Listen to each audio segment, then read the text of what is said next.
नमस्कार, हम Santosh Kumar Chaudhary Madhesh live online के प्रधान संपादक और आए अपने सबके एक खुशी के समाचार के साथ जानकारी कराबऽ चाहै छी जे मधेश लाइव पॉडकास्ट आबि रहल अछि, जकर आइ पहिल श्रृंखला छै।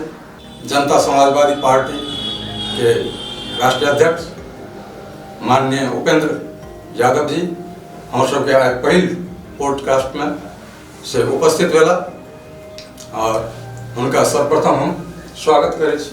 धन्यवाद। और संयोग से ई संदर्भ छै निर्वाचन के, आम निर्वाचन के, संघीय संसद के, निचलका प्रतिनिधि सभा के निर्वाचन जे फागुन 21 के होने जा रहा है।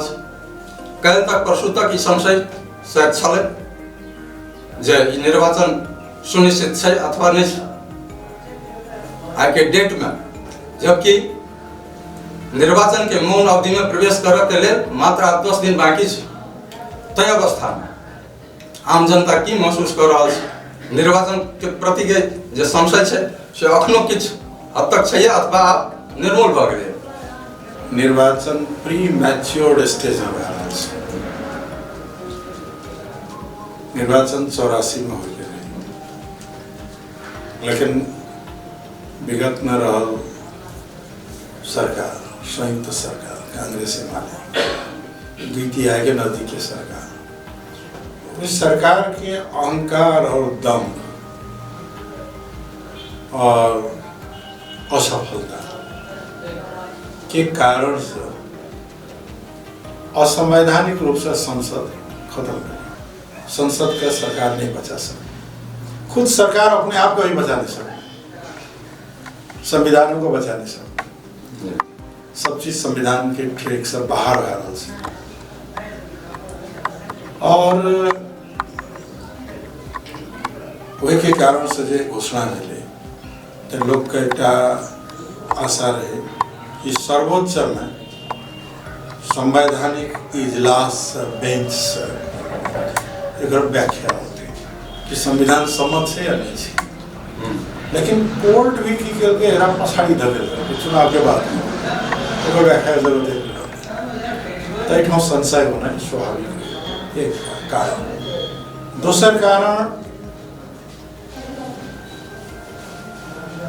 कि नेपाल के राजनीति अखन द्वंद्व के अवस्था में कोनो भी मुल्क में जब क्राइसिस होइ छै, कॉन्फ्लिक्ट होइ छै, द्वंद्व होइ छै, संकट होइ छै, पहले ओकरा मैनेज करै छै, तकर बाद निर्वाचन के प्रक्रिया लोग ले जाकर ओकरा निर्णय करै छै ताकि निर्वाचन के बाद की स्थिति सहल हो। तो कॉन्फ्लिक्ट का मैनेज करने बिना, राष्ट्रीय समस्या सबके हल करने बिना, जे सड़क में जे सवाल उठले ओकरा हल करने बिना, युवा पुस्ता जे आवाज उठल के जे शहादत दिल के ओकरा संबोधन बिना कर नहीं संविधान के घोषणा बने। ते द्वारा लोग को शंका रहना स्वाभाविक रहे जो असंवैधानिक और राष्ट्रीय समस्या के हल करने बिना अगर निर्वाचन के कोर्स में जाए तो निर्वाचन हेतै कि नहीं हेतै, काल फिर सड़क में प्रदर्शन हेतै, फिर कहीं बात मस्ते की। लेकिन अब वो फेज चेंज हो चुका, अब मुल्क निर्वाचन में चल गए और अब जो हेतै से निर्वाचन के बाद निर्वाचन के बाद और फागुन 21 तक आम जनता मतदान के लिए की तैयार स्थिति में रह के लिए अपने की अपील करे छे। और जब आप सिर्फ 10 दिन बाकी मात्र से मतदान में जवा के लिए, तेहन अवस्था में हरेक राजनीतिक दल सब प्राय अपन अपन चुनावी घोषणा पत्र सामने किए कर चुके। और आप 10 दिन में आम जनता, आम मतदाता के बीच में चुनावी घोषणा पत्र है जो छलफल के विषय रहते।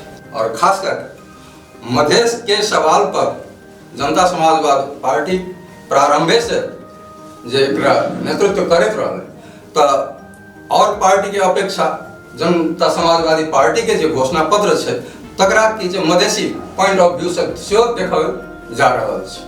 तो तई बीच में तई कसौटी पर ही जो घोषणा पत्र की है से घोषणा पत्र का प्रतिनिधि सभा निर्वाचन 82 के घोषणा पत्र और ऐसे पहले 2 वर्ष 3 वर्ष पहले एला घोषणा पत्र, ये दोनों घोषणा पत्र अपने जारी के लिए ये दोनों के बीच में की अंतर? अभी से समय के अंतराल में किस फेरबदल भेले अलग बात है, लेकिन मूल थेम एक है। हम सबके राजनीतिक उद्देश्य, लक्ष्य या संघर्ष जे छे, विचार, सिद्धांत, संघर्ष और मुद्दा, इन 4टा चीज के केंद्र में रखा। इन 4टा चीज में सबसे महत्वपूर्ण पक्ष जे छे हम सबके पहचान, राष्ट्रीय पहचान के मान्यता।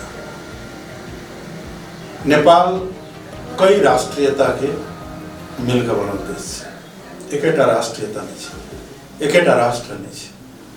मधेश एक अलग राष्ट्र है, जनजातीय राष्ट्र अलग है, किराती राष्ट्र अलग है, ये सब मिलकर नेपाल बनल है। तो इस सब के पहचान के मान्यता और पहचान के मान्यता के साथ साथ आबि जाय छै ओकर प्रतिनिधित्व, ओकर हिस्सेदारी और प्रतिनिधित्व कहाँ का? प्रतिनिधित्व राज्य के अंदर है, संसद, सरकार, प्रशासनिक सेवा लगायत के विषय प्रतिनिधित्व के सवाल होते हैं। और हिस्सेदारी और भागीदारी के सवाल जखन थे ओकर एक और पार्ट से स्रोत और साधन के पहुंच पर ओकर अधिकार, तेकर पार्ट से सत्ता में पर निर्णायक भूमिका। ये 4टा फैक्टर जे छै पहचान के राजनीति से जुड़ल फैक्टर छै और ओकरा हम सब राष्ट्रीय पहचान के राजनीति के छै, ओकर मान्यता छै कि त विविधता युक्त नेपाल में पहचान अत्यंत महत्व राखे छै। अगर कोनो समुदाय के जातीय हो या धार्मिक हो या सांस्कृतिक पहचान मिट जाए छै, उस समुदाय दुनिया से हरा जाए छै। ते द्वारा एक अस्तित्व के पहचान के लड़ाई नंबर 1। नंबर 2 लड़ाई जे छै इक्वल राइट, समानता के अधिकार, समान अधिकार की लड़ाई। क्या तो मधेसी के साथ, जनजाति के साथ, दलित के साथ, थारू के साथ, विपन्न वर्ग के साथ हमेशा राज्य द्वारा भेदभाव होते हैं। अवसर में भी समानता नहीं है, अधिकारों में समानता नहीं है, न्याय में पहुंच नहीं है, अन्याय भारत एक अंत और समानता के प्रत्यावर्ती। एक साथ साथ समानता के अधिकार के साथ साथ हम सब दूसरा महत्वपूर्ण पक्ष विकास। जब तक राजनीतिक परिवर्तन कर हम सब सामाजिक आर्थिक परिवर्तन से नहीं जोड़े तो कोनो भी व्यवस्था टिकाऊ नहीं है। हम सब मुल्क के एकात्मक राजतंत्रात्मक प्रणाली से संघीय लोकतांत्रिक गणतंत्रात्मक प्रणाली में तो मुल्क का लाभ है, लेकिन सामाजिक आर्थिक अवस्था पुराना ही रहेगी, वही में खास परिवर्तन नहीं है। और देश के जो विपन्न वर्ग और सीमांतकृत समुदाय है वो परिवर्तन के खास अनुभूति सामान्य रूप में कनी मनी भेले, लेकिन खास रूप से अनुभूति नहीं कर पाए। कारण ओकर जीवन जहिना रे काल आयु तहिना छै।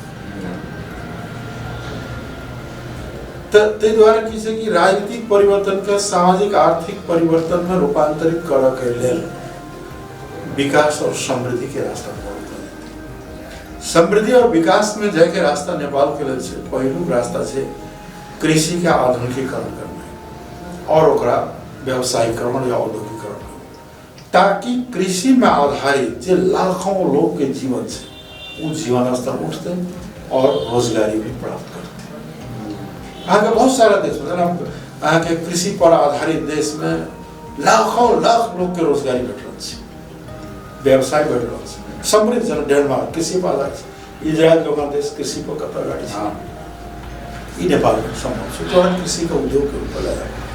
तक बाद उद्योग धंधा कल कारखाना आगे युग के आवश्यकता है, तब नेपाल अपार जल स्रोत के भंडार से तक उपयोग सिंचाई में हो या एनर्जी में हो, पर्यटन के प्रशंसा से पर्यटन, कृषि, उद्योग, और जल स्रोत का अगर उपयोग करल जाए तो नेपाल में प्रकृति जैसे संसार के समृद्ध मुल्क बने के क्षमता है।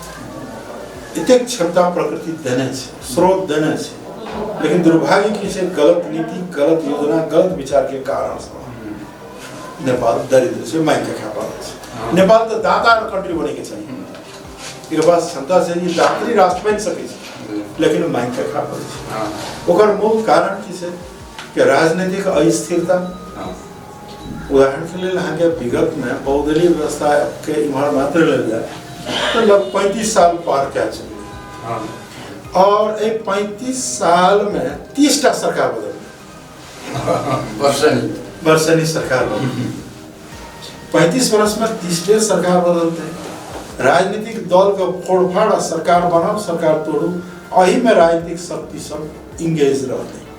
तो देश के विकास, समृद्धि, सामाजिक न्याय और लोक कल्याणकारी राज्य के तरफ काम तो कहीं कहिया कम जिन द्वारा और भी खड़ा होंगे, यानी विकास और समृद्धि के लिए। एक बात जैसे सीमांतकृत समुदाय के अंश कह रहा से कि सामाजिक न्याय क्या होगा। लोकतंत्र में जब तक सामाजिक न्याय नहीं हुई, आर्थिक न्याय नहीं, तो लोकतंत्र अर्थ नहीं रही। स्वतंत्रता को अर्थ नहीं रही, न्याय नहीं है।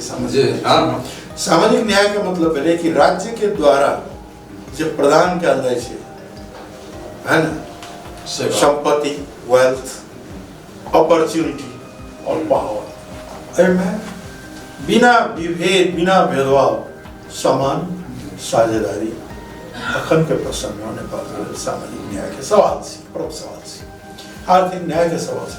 जब आदमी गरीबी से और बेरोजगार से, है ना, भूखा पेट और खाली हाथ से, तो वही स्वतंत्रता के कोनो अर्थ नहीं। बीच में जब अपने वही के स्थापना करना है, कोई दिशा में लग रहा आवश्यक है। जी बिल्कुल। अपने जब ये समानता के बात के लिए, लेकिन ये समावेशी आइन एला जो कितना लंबा समय है कि वो समानता के ओर नहीं जा रहा है। समावेशी और समानता में फर्क है। महिला के समावेशी तो है 33%, लेकिन की अवसर में समानता है, संपत्ति में समानता है, अंश और वंश में समानता है, लैंगिक हिंसा के अंत भेले नहीं भेले, तब तो न्याय भी है ना, स्रोत के पहुंच में समानता है। तो समावेशी मतलब जब हम कुछ नहीं रहे, प्रतिनिधित्व नहीं रहे, वही ठाम की सार्वजनिक प्रतिनिधित्व शुरुआत हुई, लेकिन न्याय तो अपनो नहीं बने। जरा मधेसी के लिए समानता के बात करे, लेकिन अवसर में समानता है, कि राज्य सत्ता के पहुंच में समानता है, कि स्रोत साधन पर पहुंच में समानता है, विकास की गति में समानता है। अर्थात इस समावेशी नीति समानता में पहुंचावा पर्याप्त नहीं है। नहीं, समावेशिता एक कड़ी मात्र चीज, जो समानता के लिए पर्याप्त नहीं है। समानता के लिए समानता के साथ साथ दूटा चीज, समानता और स्वतंत्रता, दो चीज जोड़ल है। और समानता के विभिन्न आयाम में एक आयाम भागीदारी है। जे भागीदारी के शुरुआत तो भेले, लेकिन समान भागीदारी तो नहीं है। जरा उदाहरण दियो, अपने नेपाल के अंदर ब्यूरोक्रेसी के संरचना देखो, उच्च होदा में बहुत कम संख्या वाला जाति के 64% है भागीदारी, मधेश के आधा जनसंख्या के 2% भागीदारी है। क्या समानता राजनीतिक समानता के खंड बात करे छे तो हाउस के कंपोजिशन देखियो, देश के आधा आबादी के प्रतिनिधित्व 21% से, राष्ट्रीय सभा में जो है तो 59टा में 5टा से, वो में 3टा जसपा के 2टा और के, यानी 59 में 5 तो 10% से कम है। अपर हाउस में 10%, लोअर हाउस में 21%। ये अन्यायपूर्ण का प्रतिनिधित्व है ना, है ना। जगह कम जनसंख्या से अधिक प्रतिनिधित्व से, सत्ता से भी अगर हाथ में से, ये तो अन्याय है न ब्यूरोक्रेसी में न प्रतिनिधित्व। यो 21% 10% जो भेले है वो मधेश आंदोलन के देख छी, जो कोटा सिस्टम क्षेत्र विभिन्न समानुपातिक समावेशी के कारण से आगे बढ़ रही है, लेकिन समानता के हक नहीं है। हमरा अपन भाषा में 18 में राय लिखे के हक नहीं है, कौन समानता और समानता नहीं है तो स्वतंत्रता अर्थहीन भए छै। स्वतंत्रता के बिना समानता अर्थहीन होइ छै और समानता के बिना स्वतंत्रता अर्थहीन होइ छै। अच्छा अच्छा, एक दूसरे के पूरक छै। एक दूसरे के पूरक छै, है ना। अहाँ के स्वतंत्रता नहीं है बराबर वाली तो काला नहीं है।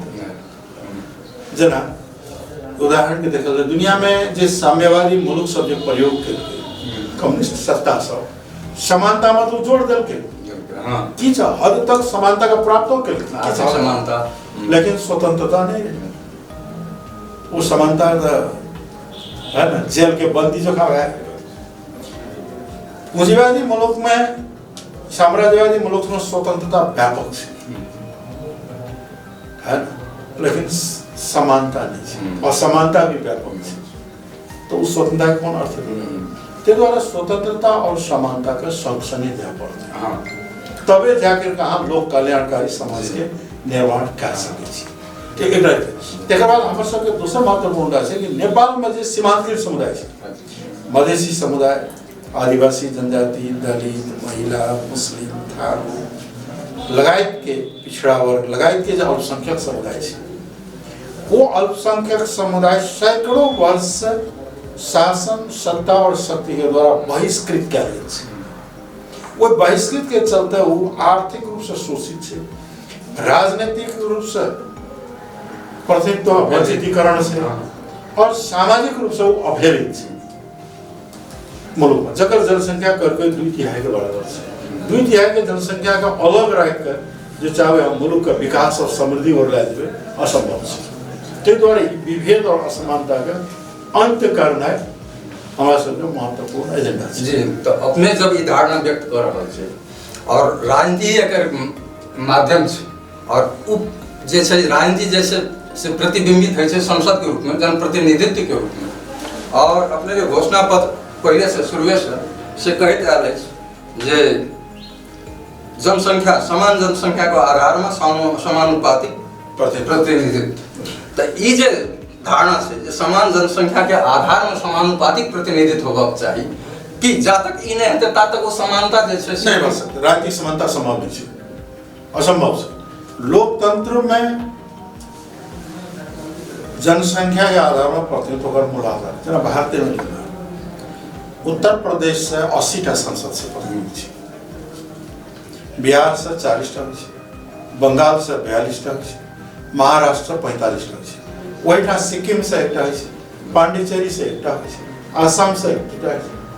एना किया ते फर्क किया 80 या 1 किया प्रांत दोनों प्रांत कारण ओकर जनसंख्या कम है और ज्यादा है। तो लोकतंत्र के मूल आधार जनसंख्या के आधार पर प्रतिनिधित्व है। एकर अभाव में नेपाल के लोकतंत्र अपूर्ण त्रुटिपूर्ण है। बिल्कुल जखन अपने की कहे छै भारत के उदाहरण दिले हजार देना छै निश्चित भारत छै, लेकिन हमर सबके की है जे क्लोज नेबर जे छै से भारत छै और ओठन के भारतीय संविधान के बहुत बात की रहे छै से नेपाली संविधान में ओकर की जे नीति सब की परिलक्षित की जे भेल छै। लेकिन ई जे छै समान जनसंख्या के आधार पर समानुपातिक प्रतिनिधित्व वाला बात जे भारत में की है एक रूप में देखल गेल, लेकिन एठाम ई संविधान के ड्राफ्ट के कारण उ चीज के किए नहीं अनुकरण कयल गेल। कौन से भारत में जनसंख्या के आधार में सीट से तकर बाद 47टा शायद आसपास सीट से जे आरक्षित सोच है ना 47टा सीट आरक्षित जे एमे नहीं अटै छै जे उत्पीड़ित वर्ग समुदाय छै ओकरा पहुंचल उ जाइ छै यानी संतुलित छै। नेपाल में अहाँ के देखबै तो एकटा समुदाय के 2/3 में मत छै हमेशा संसद आ जनसंख्या 1/3 छै। ये अन्यायपूर्ण है। तो हम सब के संविधान से हम सब के महत्वपूर्ण मुद्दा में से एक मुद्दा संविधान के पुनर्लेखन संशोधन और पुनर्लेखन। संशोधन और पुनर्लेखन के मुख्य पार्ट अगर कहे विषय तो एक महत्वपूर्ण विषय है शासकीय स्वरूप में परिवर्तन कर। नेपाल में संसदीय व्यवस्था व्यवहारिक रूप से ही असफल सिद्ध भए चुकी। 35 वर्ष में 30टा सरकार बदल और अपने संसद असामयिक निधन हुआ संसद है मर्सीलेस किलिंग है ना संसद की बिल्कुल व्यवस्था। तो इस संसदीय व्यवस्था असफल है। तै द्वारा हम सब कहे कि सीधे जनता के द्वारा निर्वाचित प्रत्यक्ष निर्वाचित कार्यकारिणी राष्ट्रपति राष्ट्रपति प्रणाली भी राष्ट्रपति प्रणाली जो सोझे जनता से निर्वाचित राष्ट्रपति बनते और राष्ट्रपति बीके सबके लेकर हमारी सरकार बने थे और जनता प्रति उत्तरदायित्व थे। बिल्कुल। एक संसदीय कार्य से संसदीय कार्य होते, कानून बने थे, बजट के बाद लगाए के मॉनिटरिंग के कार्य संसद करते, यानी कार्यपालिका अलग और व्यवस्थापिका अलग रहती ओहि ठाम से। और संसद जे छै पूर्ण समानुपातिक समावेशी होइत छै। संसद जे जनसंख्या, भूगोल, जाति, भाषा सबके समावेशी हो। तेसर नंबर से कि अखन के निर्वाचन प्रणाली हो हित लाभदायक नहीं है। गरीब मुल्क में इतने ज्यादा महंगा और विकृत निर्वाचन प्रणाली निश्चित रूप में मुल्क का नुकसान कर रही है। और सामान्य लोग का तो चुनाव में लड़ना ही बड़ा योग्य है, क्षमतावान है, देश के लिए सेवा करना चाहे छे, लेकिन राजनीति में आवे से डराई छे चुनाव के कारण से, महंगा चुनाव के कारण से। तो यही चीज के अंत क्या कर हम सब चाहे है निर्वाचन प्रणाली अपनाए जैमें न उम्मीदवार का खर्च कर पड़े न पार्टी का खर्च कर पड़े चुनाव में। इस तरह के चुनाव को नया नहीं है, दुनिया के 71टा देश में इस तरह के चुनाव है। जगह समानुपातिक निर्वाचन प्रणाली कही वो प्रणाली में जाए ताकि योगदान देनार आदमी सब आ सके। तेसर से कि न्याय प्रणाली नेपाल में न्याय प्रणाली बहुत ज्यादा त्रुटिपूर्ण है। न्याय प्रणाली के एक तो संघीय गणतंत्र में संघीय ढांचा में न्याय प्रणाली होती है वो एकात्मक है और इतने जटिलता से कि जनता का न्याय पाने मुश्किल है और महंगा भी और जटिलता में न्याय प्रणाली मुश्किल। उदाहरण से सर्वोच्च अदालत में 18-19 न्यायाधीश रही से 25,000 मुद्दा है, दिन में 4-5टा मुद्दा फैसला करे 25-50टा दर्ता हो कहिया न्याय पे कहिया फैसला होते फैसला होय से अधिक दर्ता होय छै, मतलब त्रुटि न्याय प्रणाली है। दोसर से केस के अनुसंधान में त्रुटि है, द्वारा न्याय प्रणाली के पुनः संरचना करा पड़ती ताकि जनता का न्याय भेटे, न्याय खरीदा नहीं पड़े। अपने के एहि कथन के बीच में जे शासकीय स्वरूप वाला तकरा फिर के कनी ऊपर आने छी और अपने कहलिए जे प्रत्यक्ष कार्यकारी राष्ट्रपति और ई कार्यकारी प्रमुख चाहे वो प्रधानमंत्री अथवा राष्ट्रपति ई दूटा विषय जे छै कार्यकारी होवा के चाहिए तै में की रहे छै लंबा समय से बहस जो अनौपचारिक रूप में देश में तो होते ना हम सब एकटा पक्ष पोषण एकटा पक्ष के शुरू सब उठबे देलिए। आप अखन की कहे छै जे कार्यकारी प्रधानमंत्री वाला बात से प्रवेश कर गेलियो प्लीज प्रवेश कर गया तो जना अपने के धारणा की है प्रत्यक्ष कार्यकारी राष्ट्रपति और किनको धारणा प्रत्यक्ष प्रधानमंत्री कार्यकारी ये दुईटा जे धारणा से एमे की तात्विक भिन्नता की धारणा में देखा लखनऊ तो प्रधानमंत्री नेपाल के संविधान अनुसार कार्यकारिणी प्रमुख छे राष्ट्र प्रमुख राष्ट्रपति छे लेकिन ई तो फेल भए गेलै। दोसर से कि दुनिया में कतौ भी प्रत्यक्ष निर्वाचित कार्यकारिणी प्रधानमंत्री नहीं है, इस संसदीय व्यवस्था का मॉडल है। संसदीय व्यवस्था में संसदीय दल के नेता संसद के बहुमत प्राप्त करके प्रधानमंत्री और प्रत्यक्ष जनता द्वारा निर्वाचित प्रधानमंत्री कार्यकारिणी प्रधानमंत्री एहन सिस्टम दुनिया में नहीं है, अभ्यास ही नहीं है। और अलंकारिक राष्ट्रपति कार्यकारिणी प्रधानमंत्री के सिस्टम तो फेल भए गेलै है ना, अपने प्रयोग से फेल भेलै, दुनिया बहुत सारा मुल्क में फेल भेलै है, ताहि दुआरे एकरा अंत करऽ पड़लै के छै नहि रहलै। तेसर जे रहलै हम कहै छियै संविधान संशोधन लिए निर्वाचन प्रणाली के संशोधन करके संवैधानिक निकाय सब के नियुक्ति होइ छै नेपाल में वो लेन-देन के आधार में होइ छै, बिल्कुल नाता गोता के आधार में होइ छै, ओहि प्रथा का अंत करऽ पड़लै। योग्यता क्षमता और चरित्र के आधार में एक निश्चित प्रक्रिया के द्वारा नियुक्ति हो तो वो हम सब सक्षम और वो डिलीवरी पे उसका दे सकते हैं। मतलब संविधान संशोधन के विषय में ये महत्वपूर्ण एजेंडा हमेशा रहते तो कई मतलब ये भेलै जे अखन जे संविधान के पुनर्लेखन के जे सवाल एलै जे पर की है वर्डिक्ट की है आम जनता के फागुन 21 गते की दिए पड़ते तै में अपने के कथन में ई प्रश्न की है भेलै जे संसद जे छै से समान जनसंख्या के आधार पर समानुपातिक प्रतिनिधित्व के आधार पर गठित होय आ दोसर राष्ट्रपति सेहो प्रत्यक्ष रूप में निर्वाचित होय और वो कार्यकारी होय। ये दुईटा प्रमुख बात छै जे देश के आवश्यकता छै और ई चीज जा तक नहीं हेतै ता तक देश में राजनीतिक स्थिरता संभव किए है। तो हम कहते प्रत्यक्ष जनता द्वारा निर्वाचित कार्यकारिणी राष्ट्रपति और समावेशी समानुपातिक जनता द्वारा निर्वाचित संसद। दोसर एक और पक्ष महत्वपूर्ण पक्ष है इस संघीयता जैसे नेपाल के संरचना वो गलत है। 7 प्रदेश बिल्कुल गलत है।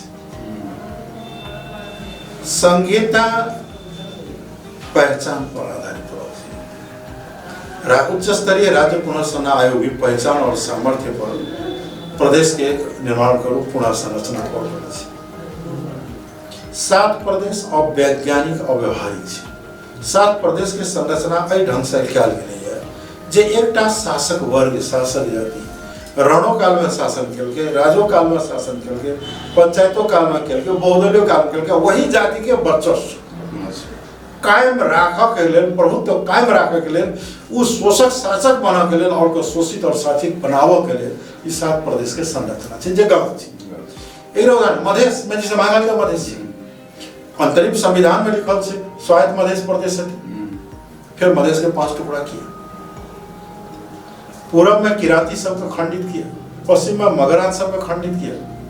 तो 7 प्रदेश के संरचना का भी बदलना जरूरी है संविधान बदल कर और एक पहचान और क्या आधार पर पहचान माने राष्ट्रीय पहचान भाषिक पहचान जातीय पहचान धार्मिक पहचान भिन्न ढंग के पहचान जरा भारतों में है ना राणा या राजा के अवशेष ये तमाम के जगह खंड खंड के संघर्ष सब समाप्त करके एकरा की जे एक ठाम को ये मानल जाता है कि वही क्रांति के सब पूरा खंड सब है। नदी और क्रांति अपन कोर्स लै छै। 7 साल के आंदोलन से राणाशाही के खत्म कर ओकर लक्ष्य राणाशाही खत्म कर तकर बाद पंचायत 46 साल के आंदोलन के लक्ष्य रहे पंचायत व्यवस्था खत्म करना और 62-63 के लक्ष्य रहे राजतंत्र के अंत करना गणतंत्र सज्ञा गणतंत्र की स्थापना। ये परिवर्तन से दूरगामी परिवर्तन से लेकिन मुल्क के शासकीय प्रणाली में परिवर्तन नहीं रेवोल्यूशन आपकी रेवोल्यूशन है बहुत क्वेश्चन आप प्रणाली में परिवर्तन की राजतंत्र ले पंचायत तंत्र ले गणतंत्र ले संघीयता ले आपके रेवोल्यूशन से जे रणों काल में पंचायतों काल में राजो काल में बहुदलीय काल में भी जे उत्पीड़ित समुदाय सब मधेसी आदिवासी जनजाति दलित महिला मुस्लिम थारू लगायत के ये उत्पीड़ित वर्ग जे छै अखनो उत्पीड़न छै। अब एक नेक्स्ट रेवोल्यूशन चाहिए सोशियो पॉलिटिकल रेवोल्यूशन सामाजिक और राजनीतिक क्रांति चाहिए जिसमें पुराना शासकीय मानसिकता शासक वर्ग किनारा लगते और ये उत्पीड़ित वर्ग और जाति जैसे अपर हैंड पर रहते आपके ये रेवोल्यूशन की जरूरत है। एक तरफ पॉलिटिकल रेवोल्यूशन नेक्स्ट रेवोल्यूशन से industrial revolution agriculture revolution intellectual revolution cultural revolution ये सब रेवोल्यूशन तो बाकी है बाकी ते द्वारा कहलो ये कंप्लीट रेवोल्यूशन के सम अप जे करबे तब वो रेवोल्यूशन बिल्कुल ओ चीज नेपाल में नहीं भेलै ते द्वारा कहलो कि स्ट्रगल भेलै आंदोलन भेलै मूवमेंट भेलै एजुकेशन भेलै चेंज भेलै पॉलिटिकल चेंज भेलै सिस्टम में करेक्शन भेलै उल्टा भेलै सत्ता परिवर्तन भेलै लेकिन रेवोल्यूशन जे छै वो सब नहीं भेलै। अखन तक में दूटा बात की गई है अपने से एक विकास एक जे क्रांति अधिकार और सहभागिता बिल्कुल हमर शब्द में की है जे विकास एक मतलब समृद्धि जे कहले से और एक क्रांति दुईटा बात है और ये घोषणा पत्र के नाम से हो की गई है अपने संघर्ष संगे समृद्धि की जे रखल रेवोल्यूशन बिल्कुल तो आब ई जे छै संघर्ष संगे समृद्धि तो ई निर्वाचन के बाद जनता समाजवादी पार्टी इस संघर्ष संगे समृद्धि के केना कोन रूप में की कहे छै एकरा प्रत्यक्ष करेंगे। 4-5 टा बात हम तो हमरो फेर विचार छी। नंबर 1 की कहे छै इकोनॉमिक सेक्टर के रेवोल्यूशन इकोनॉमिक रेवोल्यूशन आर्थिक क्रांति का तो कृषि के आधुनिकीकरण उद्योग धंधा कल कारखाना के विस्तार जल स्रोत के उपयोग, पर्यटन के विस्तार और ह्यूमन रिसोर्सेस के डेवलपमेंट। ये 5टा फैक्टर से जे नेपाल में आर्थिक समृद्धि और लाइफ सकै छै। ई एउटा बहुत महत्वपूर्ण आर्थिक पार्ट छै। ई 5टा कार्य अगर हो तो नेपाल में गरीबी, बेरोजगारी नाम रहबे न करते। अब जे नेपाल तो दातरी राष्ट्र बनते, अपनी मांग के खा पड़े कल दाता बनते, तो वो आर्थिक तरक्की के ला देने छै। दोसर हम सब कहे कि डिस्ट्रीब्यूटिव सिस्टम जस्टिस होना चाहिए। स्रोत और साधन के राज्य के द्वारा जो वितरण कल जाए छै, विकास के, निर्माण के और अवसर दिल जाए छै, ओहिमे न्याय छै। एकटा वर्ग सब किछ लेते, एकटा वर्ग कते किछ नहीं। ये अन्यायपूर्ण व्यवस्था संशय ला जाते। के द्वारा हम सब किछ एहि के लेल संघर्ष करे पड़त और संघर्ष के संग संग समृद्धि तबे आबि सकै छै। धन्यवाद। आप कहीं समय के ध्यान में रखें। आप कहीं की जे निर्वाचन दिस की जाए सब क्यों कहे जाए जो कि उपेंद्र जी तो मोरंग सुमसरी तकर बाद की जे सप्तरी के 2 नंबर, तकर बाद सप्तरी के 3 नंबर, फिर 12, फिर की जे सप्तरी के 4 नंबर। ई यात्रा नहीं मैं तो हम कहे सप्तरी के गौरव करवा चाहिए। अच्छा सप्तरी के जन्मल आदमी सप्तरी वो मर्म से सांसद भऽ सकै बेले, सुमसरियो से बेले, बारो से बेले, कतो से भऽ जाइ छै, तो सप्तरी के लेल तो गौरव छै नहीं। संसदीय व्यवस्था में जहाँ जनता के आवश्यकता बुझे और पार्टी चाहिए ओठा जाकर चुनाव लड़ना हिम्मत कर पड़े न। मोदी से गुजरात चुनाव लड़े से, उत्तर प्रदेश, बनारस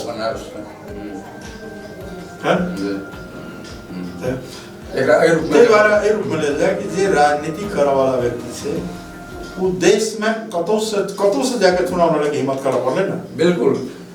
लेकिन और सप्तरी के लिए गौरव थी, सप्तरी के आदमी और जिला के आदमी नहीं सकले, तो सप्तरी के आदमी कतो भी जाकर के सप्तरी के गौरव के कायम रखने से कायम रखल के तो ई एकर पक्ष की जे भेले। आप सप्तरी के भितरे में अपने 2 नंबर में सेहो छली, अखन आपकी जे 3 नंबर में अपने मत के अपेक्षा की जे कह रहल छै आम जनता से आ जनता मतदाता के 2टा दृष्टिकोण की जे रहे छै अपने कहलिए। एकटा विकास तो छै, दोसर परिवर्तन, दोनों बात की के लिए तो परिवर्तन वाला जो बात है तो वो तो एक व्यापक बात है, लेकिन विकास तो जनता से सीधे जुड़ल रहे छै। तो ई 3 नंबर की जनता ये नहीं देखते जी कि 2 नंबर में की केलखिन। 2 नंबर का में पूरे मधेश में सबसे बड़ा काम छोट पीरियड में हमारे काल में तो सप्तरी 2 नंबर में भेले। उस आँख के अगाड़ी देखे छी आज 2 नंबर कहीं के लोग ताने थे 2 नंबर में ताकि और ये काम सब चीज पूरा होते तो समृद्ध नहीं थे। 3 नंबर के साथी सब कहे 2 नंबर में तो हम शुरू कर दिए आ 3 नंबर तक पूरे मधेश में मेची से महाकाली के एरिया में सबसे पिछड़ल दुर्गम जगह तो 3 नंबर से एकरो अगाड़ी बढ़ावा के प्रयास करे पड़ते। ते द्वारा जेठा पिछड़ल से तेठा न जाए तकरा बनाबी तब न बनने भेले। ओना 2 नंबर में की के लिए तब एकटा नहीं 2 नंबर में देखियो एकटा चीज हम सब जे छै ई की कहे छै जे पहले संचार या रास्ता सड़क संजाल के बिछा विकास के प्रबंधन, सेकंड से ओकरा एजुकेशन के हब बनाबी, हेल्थ के हब बनाबी, मेडिकल कॉलेज, यूनिवर्सिटी सब खुल गए, पढ़ाई शुरू से हर लायक के एजुकेशन के हब और संचार नेटवर्क से जोड़ी, यातायात के नेटवर्क से जोड़ी, ताकि काल वो विकास के पूर्वाधार खड़ा हो और आगे बढ़े। छोट पीरियड में जे आगे बढ़ा है ना ओकरा अगर पूरा करे तो टाइम लगती, पूरा अगर होते तो सप्तरी दोसरे रंग आए तो सब कोई ना कह दिए जो सप्तरी पिछड़ल जिला छी वो लाइन में आगे बढ़ी चुकले तो किया कि जो अपने मात्र ओहि क्षेत्र से निर्वाचित होय क्रम की जब नहीं भेल निरंतर नहीं भेले और दोसर क्यों निर्वाचित भेले तै की कहे छै निरंतर नहीं रहल विकास प्रक्रिया के निर्वाचन भेले लोकतंत्र महत्वपूर्ण नहीं छै जे सकारात्मक कदम छै जे विकास के आधार सब तैयार करे ओकरा निरंतरता दै छै। भारत में कांग्रेस के केलहा विकास कर बीजेपी निरंतरता देलकै नहीं देलकै। भारत के सड़क नेटवर्क जे छै मनमोहन सिंह के सरकार के टाइम में तैयार कर दी। बीजेपी ओकरा कारण के तो जिम्मेवारी नहीं करे, लेकिन ते द्वारा कहले ओठाम जे भी हम कह सकले आगाड़ी बढ़ेली, आवे वाला ओकरा निरंतरता देते, तकर बाद आवे वाला पीढ़ी ओकरा निरंतरता देते। तो अपने फिर अखन 3 नंबर में से 2 नंबर के बाकी काज किए छै। अरे हम तो हमरा लेल तो 2 नंबर 1 नंबर में सप्तरी सब एके छी, पूरे सप्तरी के लेल देश के लेल काज करे। अच्छा, अपन ई चर्चा कर देल जाए। अपने कते दिन से की गए छै 3 नंबर निर्वाचन क्षेत्र में भ्रमण करे कर करके 1-2 हफ्ता से। हां, तो की देखल जे की चाहिए ओठा जनता के सबसे बड़ा देखियो, जनता के आधारभूत विकास भी नहीं है, अति आवश्यक है ना। बाटो घाटो, पिए के शुद्ध पानी, सामान्य उपचार करे का अस्पताल, कनेक नीक स्कूल तक अखन तक तैयार नहीं भेल क्षेत्र छै। हम देखे छी 3 नंबर तक बहुत पीछे छै, है ना, और बहुत दुर्गम क्षेत्र जगह छै। वही सब जनता विकास के गति बढ़ो है क्षेत्र में, ये आशा हर जगह करे छै। अब करीब हम सब अंतिम चरण में छी। ई अखन निर्वाचन व्यस्तता अपने के चल रहल छै। दूटा बात की है छै जे एके टाइम हम जोड़ के की जे कह रहल छी, आ ओइ में कनी से एकटा हैफल जो काम बात की है जे बुझे है ना। एकटा कहल जाय छै गरीबी को रेखा मुनि रहेका जनसंख्यालाई आगामी 5 वर्ष भित्र 10% में ल्याउने। दोसर कहै छै जे कि साक्षरता दरलाई आगामी 5 वर्ष भित्र 90% पुर्याउने। ई जे 5 वर्ष में छै, ते ई जे अखन की जे जनता के जे आम मतदाता जेकरा देखते जे की वास्तव में 5 वर्ष में जे छै से 10% में की है जे गरीबी रेखा चलेते। हम अगर 5 वर्ष ढंग से काम करल जाए तो 100% आदमी का साक्षर बनायल जा सके छै। साक्षरता अभियान चलायल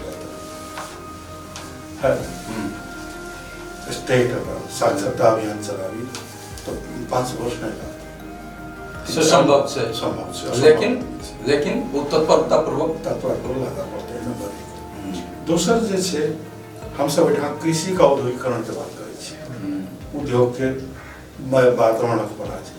उद्योग के वातावरण बनायल जाए, इंडस्ट्री लगायल जाए और कृषि का आधुनिकीकरण करल जाए, तो हमरा लगे छै कि नेपाल में गरीबी के समस्या एहिठाम हटा सकै छै। एते फर्टाइल लैंड छै, कोनो बंजर मरुभूमि में हम सब नहीं छियै, है ना। और लाखों लोग के रोजगारी यही नाम क्रिएट होती है।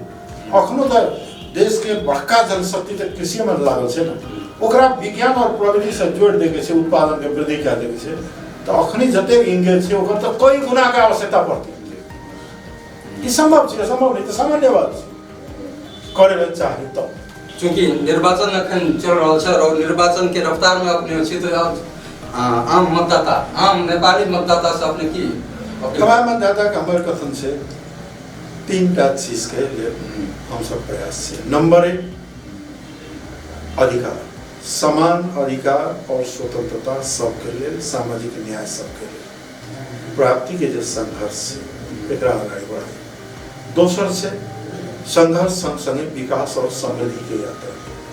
तेसर छै भागीदारी, हिस्सेदारी और उत्पीड़न से मुक्ति के सवाल। ये 3टा सवाल मेजर सवाल जे जनता समाजवादी पार्टी शुरू से संघर्ष करे थे, लेकिन प्रतिफलो निके भेटले।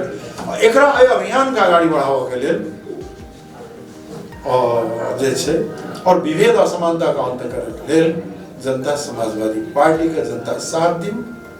हम सब समृद्धि, भागीदारी और पहचान और न्याय दिलाएं।